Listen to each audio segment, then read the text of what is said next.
Pessoal, boa tarde.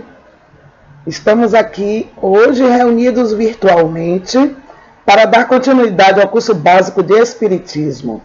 Vamos hoje estudar a Lei de Igualdade. Antes de iniciar a aula, eu vou relembrar alguns tópicos da aula de Leis Morais.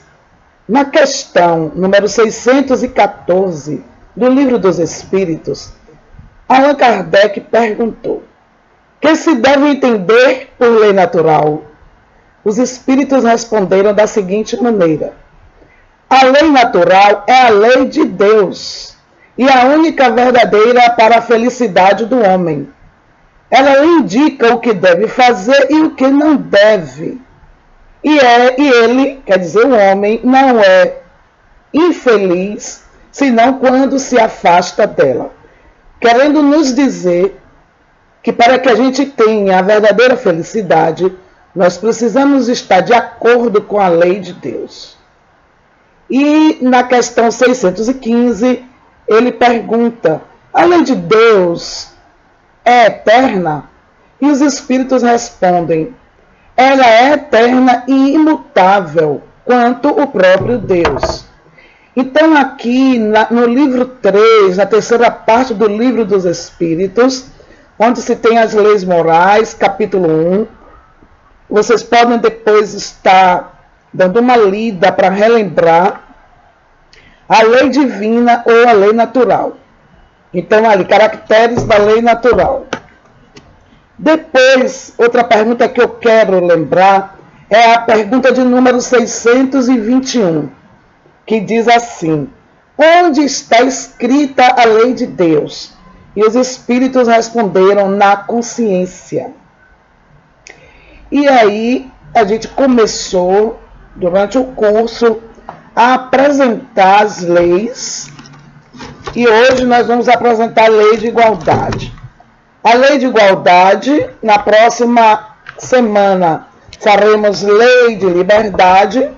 Nós já vimos a lei de adoração, a lei do trabalho, lei de reprodução, lei de conservação, lei de destruição, lei de sociedade, lei de progresso.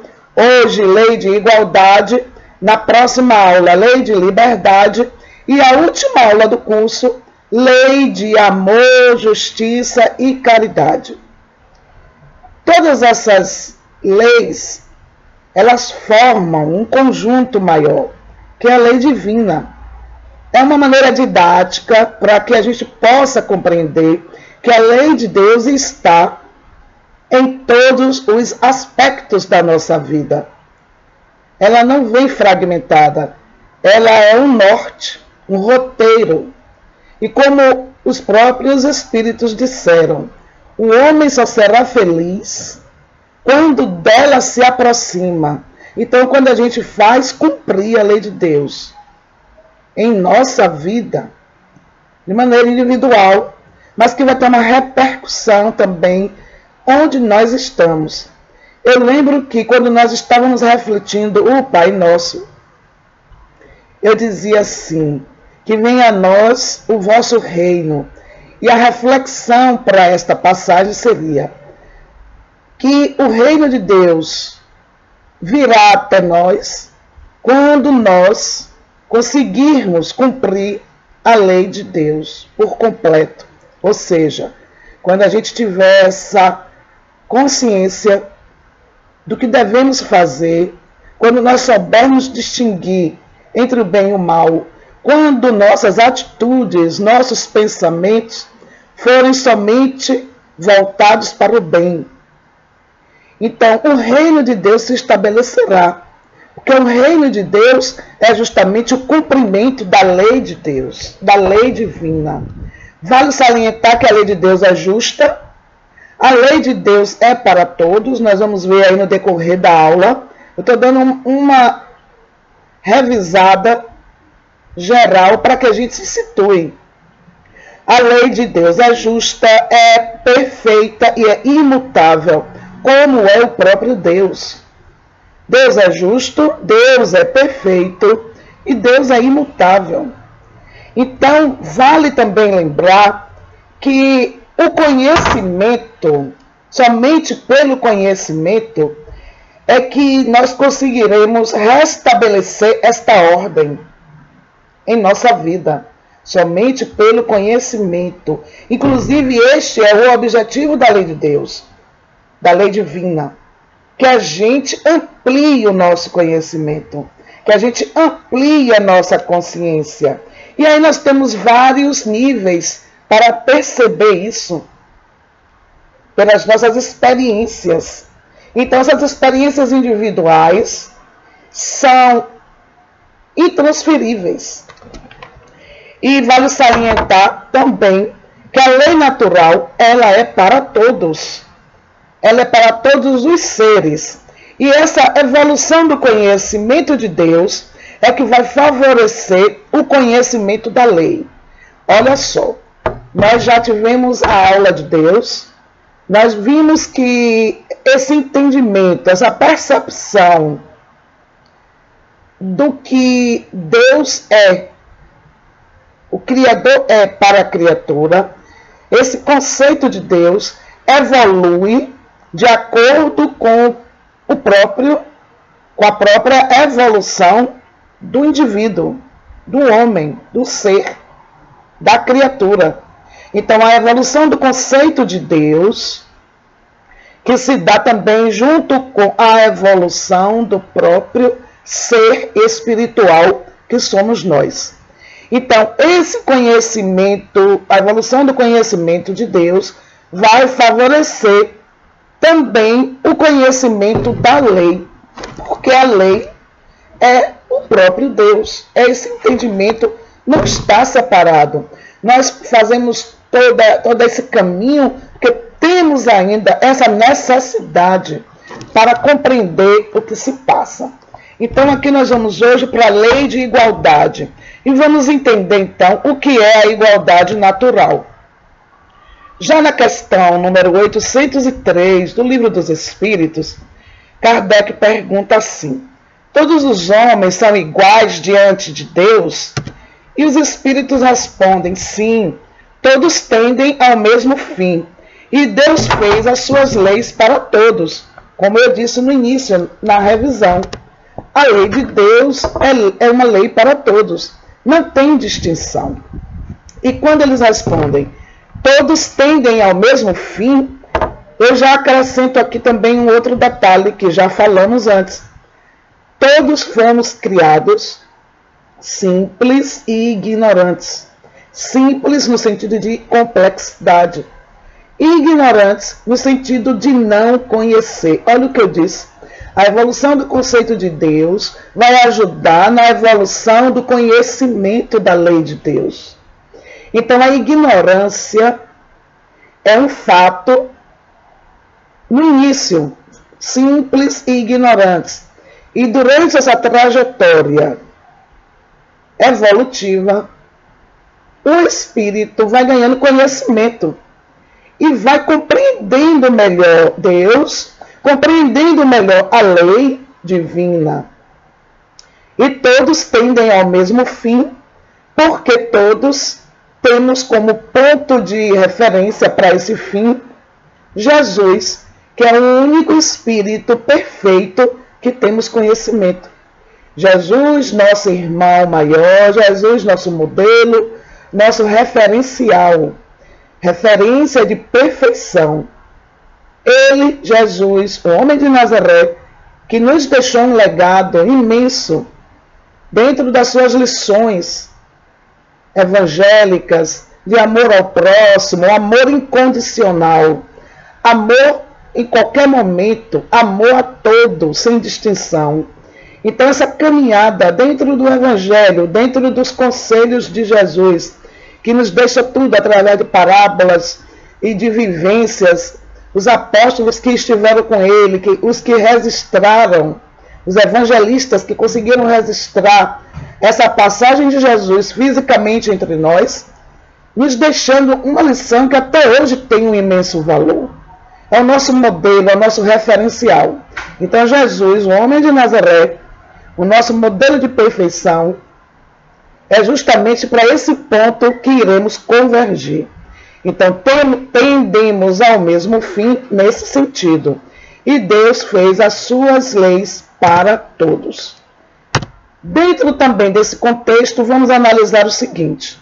Deus criou todos exatamente iguais, submetidos às mesmas leis naturais. Eu já expliquei. Não há distinção. Todos são submetidos às mesmas leis. Encarnados com as mesmas potencialidades. Aqui vale um comentário. Olha só, encarnados com as mesmas potencialidades. Mas nem todas as potencialidades estão desenvolvidas da mesma maneira por todos. Uns conseguem desenvolver algumas potencialidades, outros conseguem desenvolver outras potencialidades. Mas um fato que é certo, que todos fomos encarnados com as mesmas potencialidades. Porque precisamos justificar a primeira afirmativa, submetidos às mesmas leis, criados todos exatamente iguais. Se fomos criados todos exatamente iguais, temos sim todas as potencialidades. É bom que a gente guarde isso aí, porque nós vamos utilizar essa informação daqui a pouco. Sujeitos às mesmas dores e alegrias. Sim, sujeitos às mesmas dores e alegrias, mas a maneira com que cada um passa pela dor e pela alegria também é uma maneira diferenciada. Isso a gente percebe isso com muita naturalidade, basta olhar ao redor, dentro do contexto onde estamos, entre os nossos amigos, entre os nossos familiares. Todos passam pela dor da mesma maneira? Não. Todos passam pela alegria da mesma maneira? Também não. E por que há essa diferença? Porque justamente somos iguais, mas estamos diferentes.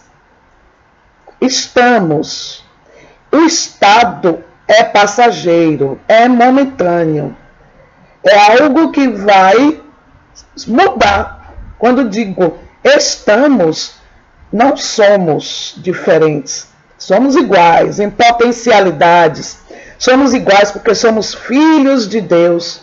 Mas estamos momentaneamente, quer dizer, como nos apresentamos, de maneiras diferentes, por conta das nossas experiências, essas experiências que nós guardamos em várias reencarnações, por conta do que fazemos com essas experiências, de como essas experiências chegam, essas vivências. Então, isso vai dando para a gente as diferenças. Então, aqui nós vamos perceber que a igualdade natural nos garante que somos todos iguais, com potencialidades iguais, sujeitos às mesmas dores e alegrias, porém, teremos depois que investigar por que nos apresentamos de maneiras diferentes, sofrendo também as mesmas transformações corpóreas.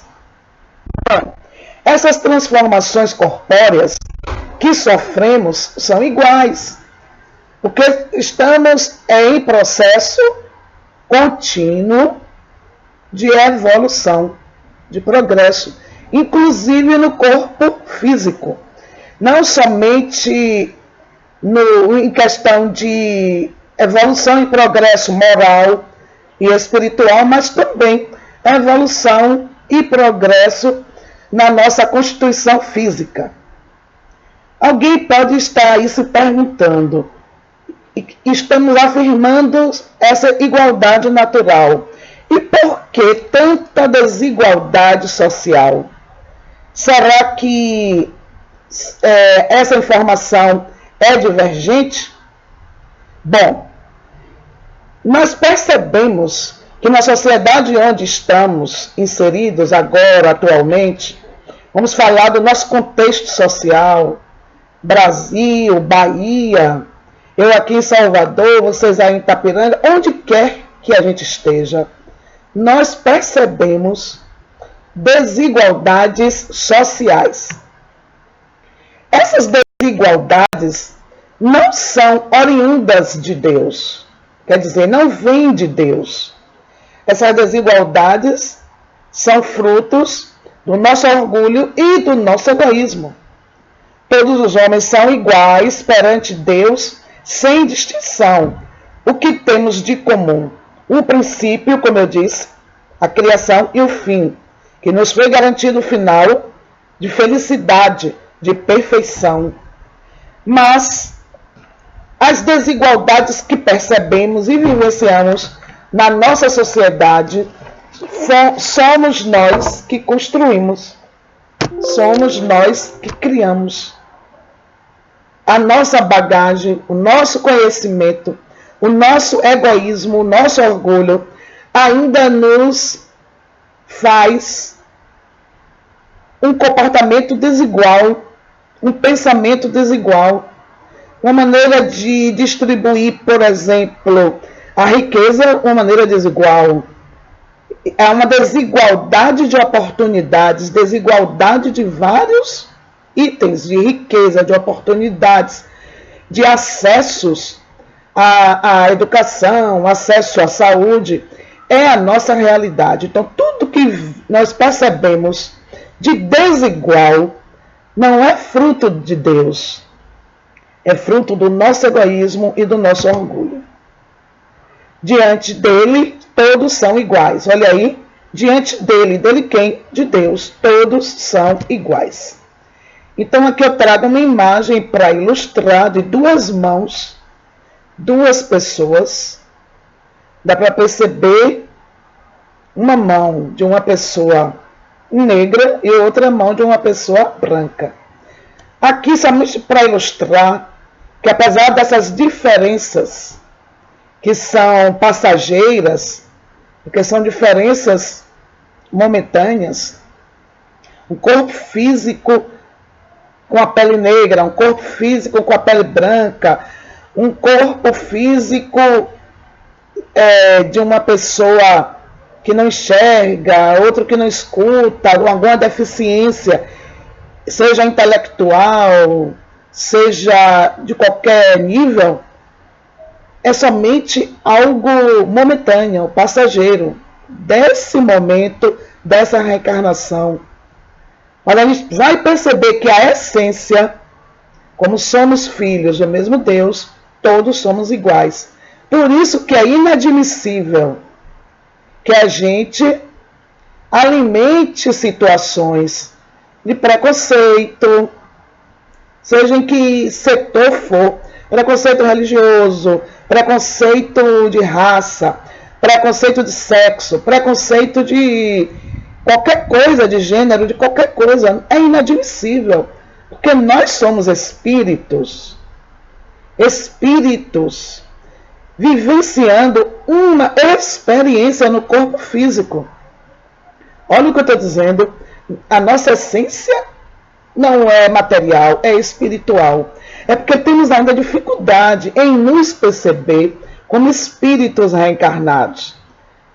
Espíritos que estão vivenciando no corpo físico uma experiência, uma existência. Estamos vivenciando agora essa existência. Existiram outras existências passadas, existirão outras existências futuras. Mas as nuances dessa existência são essas. Cada um se apresenta de um jeito, de acordo com a sua bagagem, com o que acumulou, com o que experimentou, com o que vivenciou, com o que guardou e com o que se apresenta e como se apresenta. Mas somos todos iguais na essência. Desigualdade de aptidões. Kardec também perguntou sobre isso. Deus criou todos os espíritos iguais. A diferença está no grau da experiência e da sua vontade de agir, isto é, o livre-arbítrio gerando a diversidade de aptidões.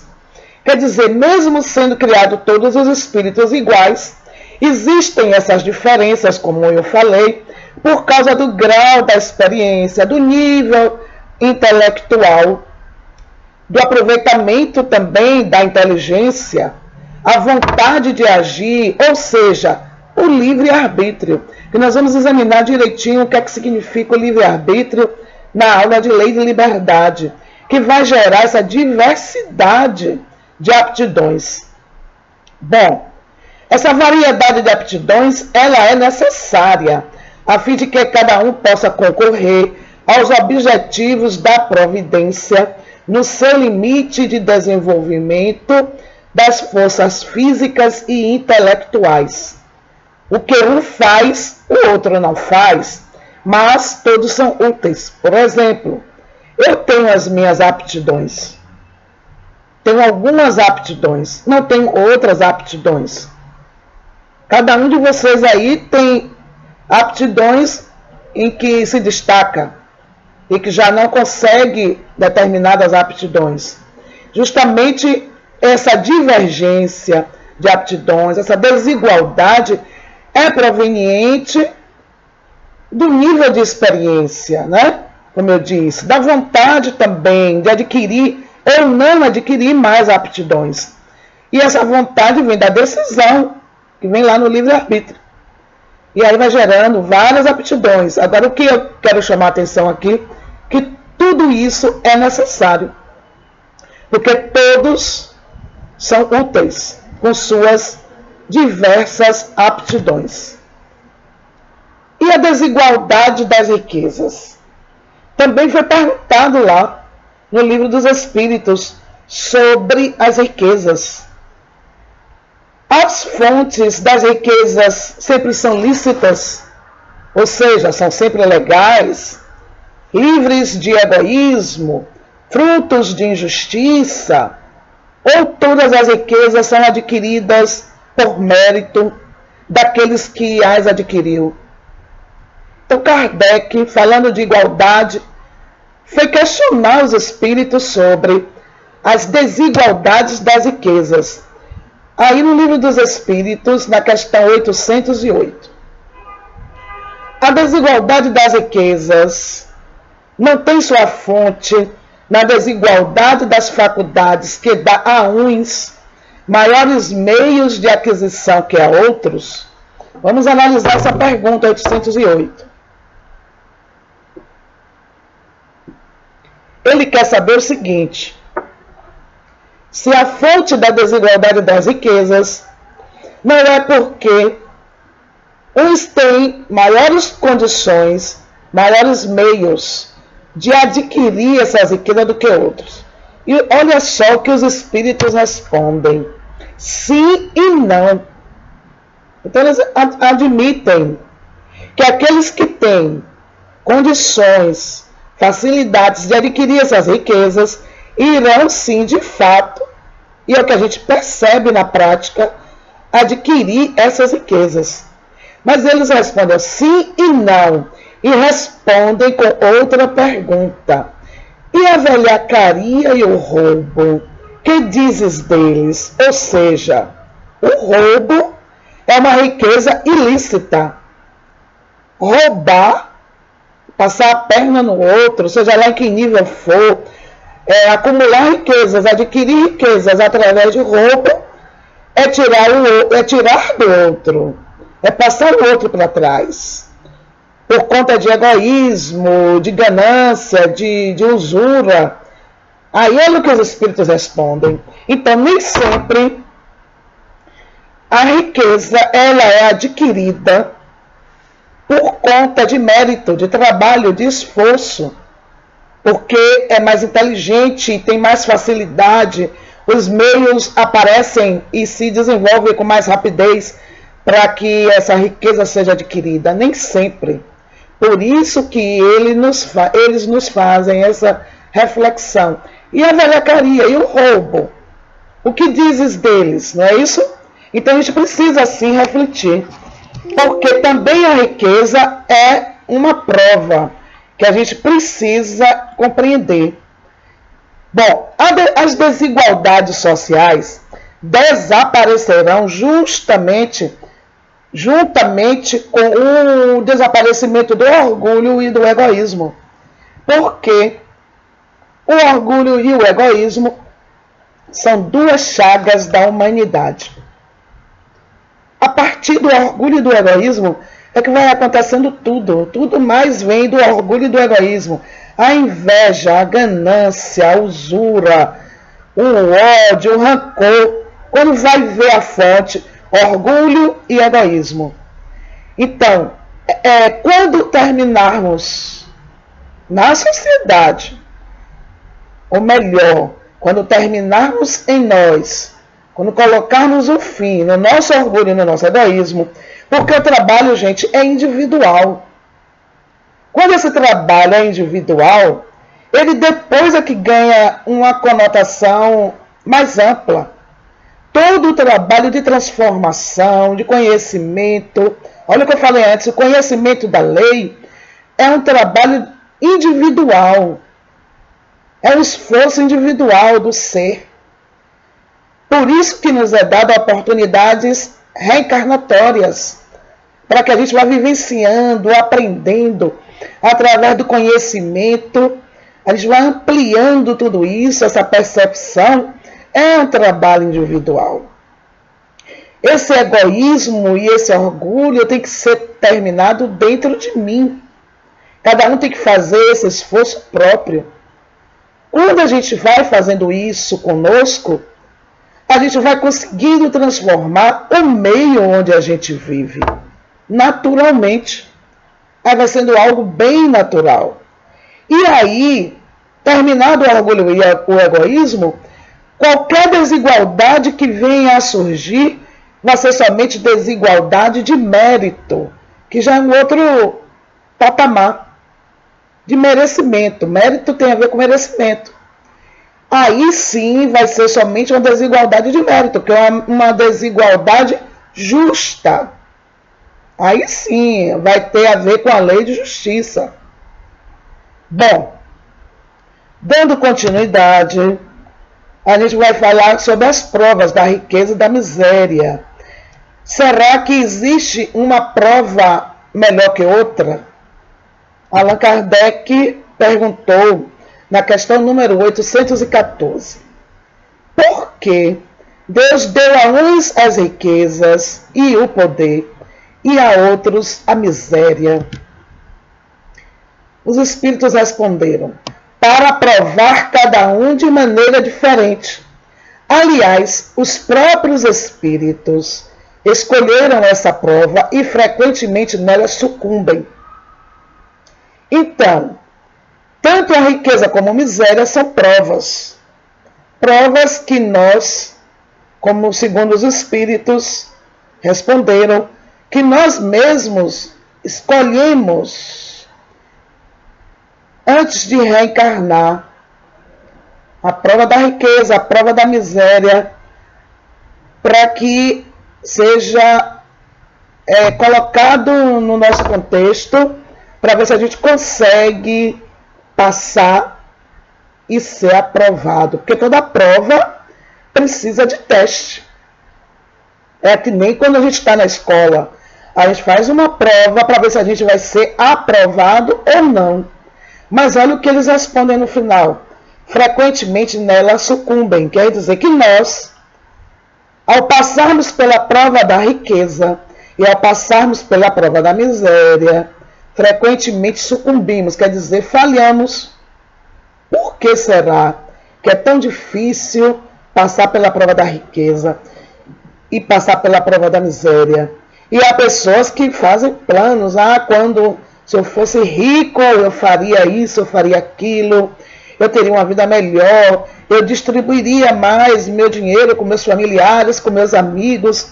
Inclusive, quando estão fazendo planos, com aquelas pessoas que sonham em ganhar algum prêmio em loteria, às vezes fazem tantos planos. E tem pessoas que, quando, inclusive, têm a oportunidade de ganhar um dinheiro muito grande, aí sim é que vem a prova. Vai, de fato, lembrar de todas essas promessas que foram feitas, de distribuir, de ajudar instituições, de melhorar a vida de alguém, porque é uma prova ser muito rico, como também é uma prova ser muito pobre. E olha o que os espíritos responderam, são provas, cada um à sua maneira, mas que tem um propósito para isso. Nenhuma prova é gratuita. Tem um objetivo maior e um propósito maior. Qual das duas provas, então, é a mais terrível para o homem? A da infelicidade ou da fortuna? Dando sequência. Ele pergunta, qual das duas é mais terrível? Da infelicidade ou da fortuna? E os espíritos respondem o seguinte, tanto uma como outra o são. A miséria provoca a murmuração contra a providência e a riqueza leva a todos os excessos. E aqui a gente vai avaliar o seguinte, aquele que passa pela miséria absoluta, pode acontecer que essa criatura murmure, quer dizer, se lamente muito, se vitimize mais ainda e murmure muito diante de Deus, da providência, se lamentando, se vitimizando, aumentando aquela situação, ficando naquela zona, sem querer sair daquela situação de miséria, e aí se pergunta, e se lamenta, achando que somente eu que sofro, nada que eu faço dá certo, tudo que eu vou fazer dá errado, todos os sofrimentos vêm para mim, Deus não está lembrando de mim, Deus lembrou de todo mundo menos de mim, eu não aguento mais sofrer desse jeito,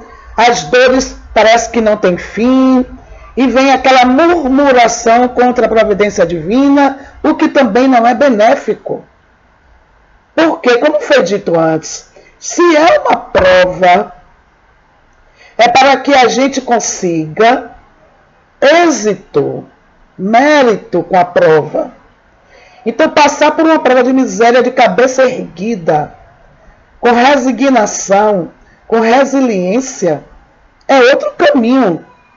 Procurar compreender bem o contexto, procurar aproveitar bem as oportunidades, prestar atenção a cada situação que lhe vem, aproveitando todas as oportunidades, todas as pessoas, não embreando também para caminhos viciosos, nem caminhos criminosos, que às vezes são caminhos mais fáceis. E a prova da riqueza, como está dito aí, leva a todos os excessos, inclusive excessos de vícios. Porque é muito mais fácil os excessos quando se é muito rico. O excesso é tudo aquilo que excede, não é mais o necessário, é aquilo que nem se precisa mais. Isso vale para excessos materiais, e também outros tipos de excessos comportamentais, né? Precisamos ver todo o contexto. Aquela pessoa inserida dentro do contexto de riqueza, muitas vezes está tão envolvido que nem percebe o contexto social em que está inserido. As outras pessoas que passam por dificuldades e que poderiam estar aproveitando a oportunidade do ter para fazer algo maior. Então, tanto uma prova como outra é muito difícil. Bom, Kardec também pergunta sobre a igualdade de direitos do homem e da mulher. E na questão 817, tem assim, diante de Deus, o homem e a mulher são iguais e têm os mesmos direitos? No início dissemos que todos somos espíritos e todos somos iguais. Mas mesmo assim, Kardec perguntou, e o homem e a mulher são iguais e têm os mesmos direitos? E os espíritos responderam da seguinte maneira, Deus não deu a ambos a inteligência e a faculdade de progredir? Responde com outra pergunta. Se somos espíritos, estamos temporariamente, como eu disse, dentro do corpo físico masculino ou dentro do corpo físico feminino. É uma passagem, é um momento, uma reencarnação. O espírito não tem sexo. Então, as potencialidades são do espírito. Está no corpo feminino ou está no corpo masculino, é para se aprender as experiências do corpo masculino e do corpo feminino. É para se ter a oportunidade de se crescer integralmente. Tanto a mulher como o homem devem possuir direitos iguais.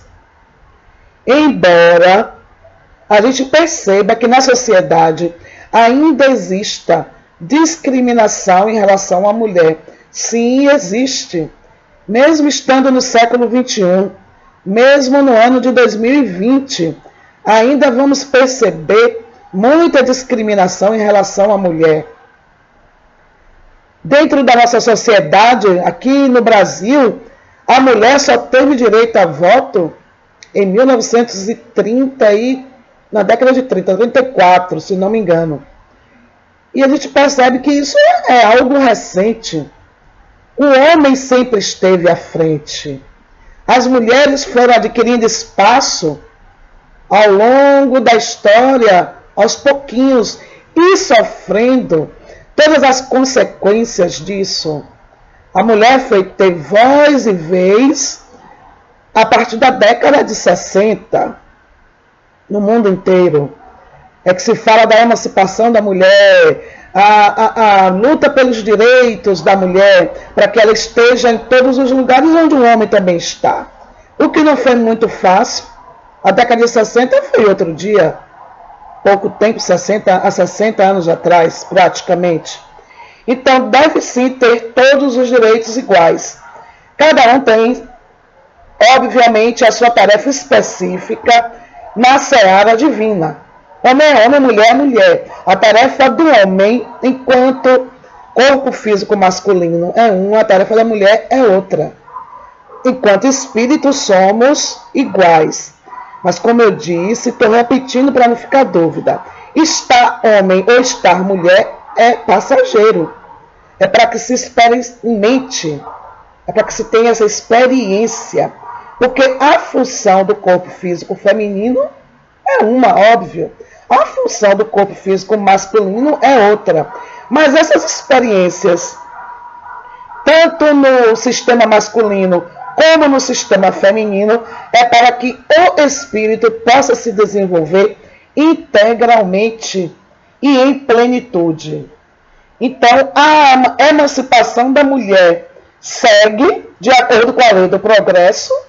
Sua subjugação é contrária à lei divina, porque o sexo é somente marcado nas organizações físicas, no espírito não. Então, qualquer subjugação que se faça é contrária à lei de Deus. Então, a gente percebe ainda na nossa sociedade feminicídio. Isso é contrário à lei de Deus.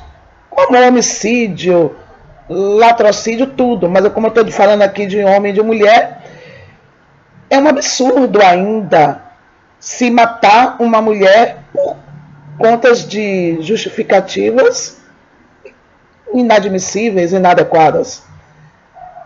Se escravizar uma mulher, como em alguns países ainda temos no mundo, que se escraviza mulheres, se escraviza crianças, violência no corpo físico feminino, lá na África, em alguns países, isso é inadmissível dentro da lei do progresso.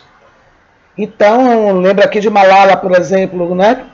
Que a única coisa que ela queria era estudar, ter direito a ir à escola. E a gente aqui está em outro país, onde isso é um direito que é para todos. Mas no país dela, isso não era oferecido para as mulheres. Então, nós vivemos num mundo de sociedades que pensam ainda de maneiras diferentes, com costumes diferentes, rituais diferentes, religiões diferentes. Mas aí a gente precisa fazer a reflexão. Deus é um só para o planeta inteiro. Deus é um só, a lei de Deus é uma só. Agora mesmo estamos vivenciando um momento onde todos estão sendo atingidos por um vírus. Ricos, pobres, homens, mulheres, jovens, adultos, idosos, crianças. Na hora que isso veio para todos. Nesse momento nós nos percebemos iguais. E isso nos mostra também que estamos passando por uma prova coletiva, quer dizer, todos juntos passando pela mesma situação de dificuldade, onde nesse momento de prova coletiva vamos percebendo que somos todos iguais, estamos todos atingidos.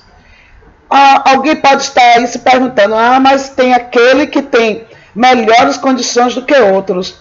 Mas justamente, sendo todos atingidos, precisamos fazer essa reflexão. Ninguém escapou do problema, ninguém pode escapar do problema, ninguém pode pular fora do planeta Terra, a não ser que desencarne para retornar para o plano espiritual. Se estamos aqui encarnados, estamos vivenciando todas as dificuldades desse momento, pobres e ricos, homens e mulheres, ocidentais e orientais, e precisamos encontrar juntos a solução para o problema. Então precisamos nos dar as mãos como irmãos, uns mais inteligentes que outros, uns mais ricos que outros. Os mais ricos estão precisando agora pensar nos menos ricos, nos que estão com necessidades materiais. E aí sim iremos construir uma nova sociedade. Porque é um momento de grandes reflexões também. Então todas as diferenças agora estão sendo testadas, estão sendo colocadas em prova. Todos os nossos pensamentos, todas as nossas reflexões, todos os nossos discursos agora estão colocados à prova. Será que estamos fazendo aquilo que falamos? Será que estamos de fato cumprindo o que foi colocado por Jesus? E será que estamos nos vendo de fato como irmãos, que somos iguais perante Deus? Vamos refletir. Estamos aqui também para refletir. Então Kardec fez essa pergunta no Livro dos Espíritos, na questão 817, e a resposta foi: não deu a ambos a inteligência? Sim, deu a todos a inteligência. E a faculdade de progredir também. Nós já vimos a lei do progresso. A faculdade de progredir, a possibilidade de progredir é para todos. Então a doutrina espírita nos ensina que perante Deus todos os homens são iguais, pois todos tiveram o mesmo princípio e destinam-se sem exceção ao mesmo fim. Isso é muito bonito. Quando a gente percebe isso, quando a gente lembra disso, e a gente precisa falar isso todos os dias, refletir sobre isso todos os dias, isso pode fazer com que a gente mude a maneira que a gente olha para o outro, inclusive o outro que convive conosco. Aquele outro que está ao nosso lado, que às vezes a gente exige demais, exige o que ele não tem. Eu falo que ele não tem no sentido do que ele não consegue ainda fazer, ou da maneira como ele não consegue ainda se comportar, porque cada um está a seu tempo, com suas dificuldades. Mas a gente precisa entender que todos somos iguais perante Deus. E que cada um se apresenta de uma maneira, como eu disse no início, por conta das experiências, das aptidões, do que juntou na bagagem, do que vivenciou, do que vivencia e da maneira como enfrenta tudo isso. E qual é o mesmo fim? A perfeição e a felicidade. Como eu também já disse no início, estamos terminando, mas precisamos lembrar que a felicidade só será plena quando tiver o cumprimento da lei divina. Enquanto a gente não conseguir cumprir a lei divina, estaremos ainda caminhando, buscando, aprendendo, ensinando. Aí os verbos vão ser todos assim: vivenciando, refazendo caminhos, tudo ainda no processo. Quando a gente tiver esse conhecimento, e quando a gente tiver esse conhecimento internalizado, aí nós vamos vivenciar a lei divina em nós e faremos sim uma sociedade diferente. Aí o reino de Deus se estabelecerá entre nós e seremos perfeitos e felizes. Então vamos lá, já finalizando, as igualdades original e final de aptidões dos espíritos. Olha aí no quadradinho verde, como é a situação inicial dos espíritos. Igualdade de aptidões e estado potencial, como foi dito. Agora é para fechar. Estado potencial quer dizer o quê? Todos temos essas aptidões. Todas as aptidões estão conosco. Então precisamos ter a vontade de desenvolver aquelas aptidões que ainda estão adormecidas. É o princípio espiritual que tem isso em estado potencial. Aí depois, durante a caminhada do progresso, da evolução, aparece a fase de divergência, que vai haver essa desigualdade das aptidões, nesse distanciamento das aptidões. Mas depois, no fim, vai ter a fase de convergência, quando seremos espíritos puros, que nos foi garantido isso pelo próprio Jesus. É a situação final, igualdade de aptidões em estado atual. Então aí, para fechar, para a gente compreender, qualquer dúvida, qualquer pergunta, comente aí no bate-papo, no chat do YouTube, ou faça sua pergunta no grupo do WhatsApp.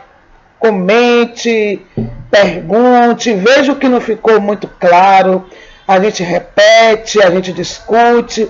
O que não pode de jeito nenhum é levar dúvida para casa. Eu desejo a vocês uma semana excelente, com muita saúde, muita paz. Na próxima aula nós iremos falar sobre lei de liberdade.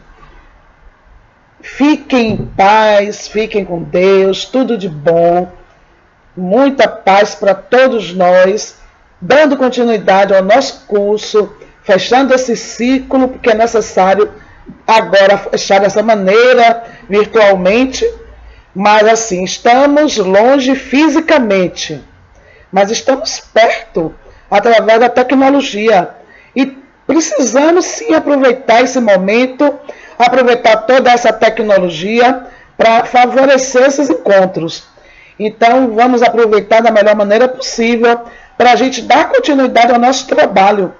E o trabalho continua. Ok? Um beijo no coração de cada um.